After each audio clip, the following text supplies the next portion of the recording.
Are you wondering about what to pack in your birth bag? Well, today I'm going to give you 5 must-have essentials for your birth bag that your friends probably don't know about, but your midwife does. Hey mamas, it's your Cajun stork here, Midwife Kyra. As you know, I believe in truly natural birth because I know it makes for better birth experiences. If you want to learn more about that, you're going to want to subscribe to my channel because I know you're going to believe in truly natural birth too.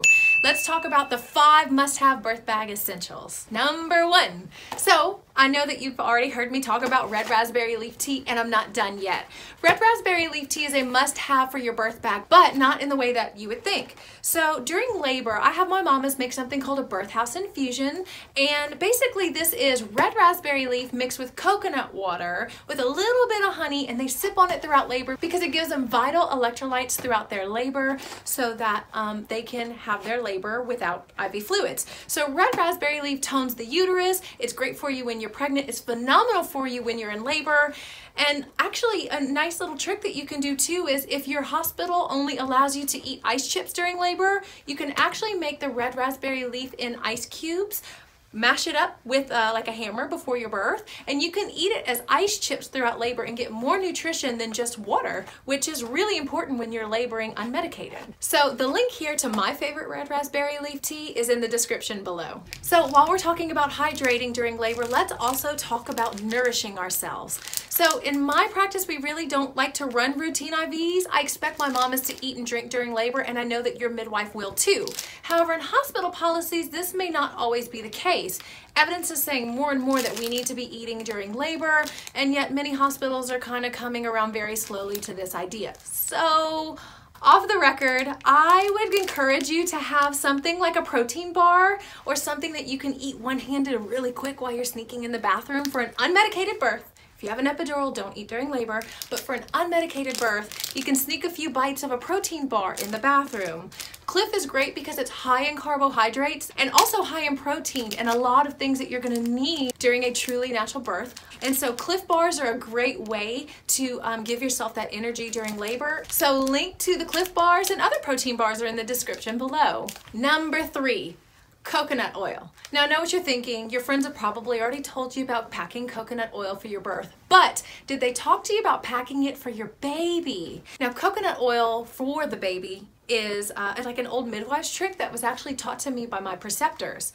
So after the birth, baby's first bowel movement is called meconium, and it's this really thick, tarry-like oily substance. It's just a disaster. And look, you don't want to get it on yourself or your clothes or your baby because you just won't get it off. So coconut oil applied to the baby's bottom, all those little crevices and creases after the birth, it'll help the meconium literally wipe off like butter. And so coconut oil is my trick to you that you need to pack in your birth bag to make the first 48 hours of newborn poop much easier. So number 4, does anybody know what this is? These are Depends, and the actual Depends brand is what my birth house mamas really loved during labor. Now, if your water breaks, did you know that you're going to continue to leak throughout your entire labor until your baby's born?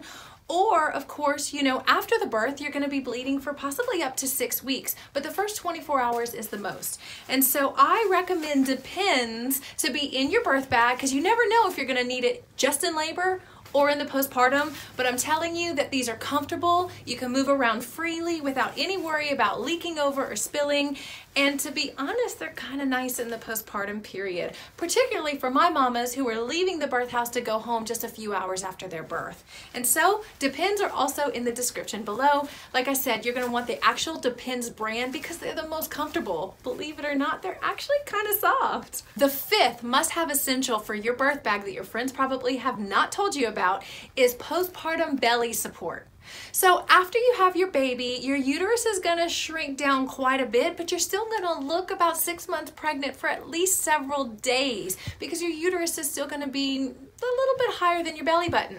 And you know, let's be honest, we've grown a baby for 9 months and now our bellies feel kind of for lack of a better word, kind of jiggly and wiggly and uncomfortable. Look, I've been there. I know exactly what we're going through. And so postpartum belly support can not only give you that core support around your abdomen to help you feel more confident and feel better in your recovery postpartum, but also, especially after having a C-section, postpartum belly support is highly recommended to help bring those muscles of your abdomen together better in the postpartum and help you have a better recovery.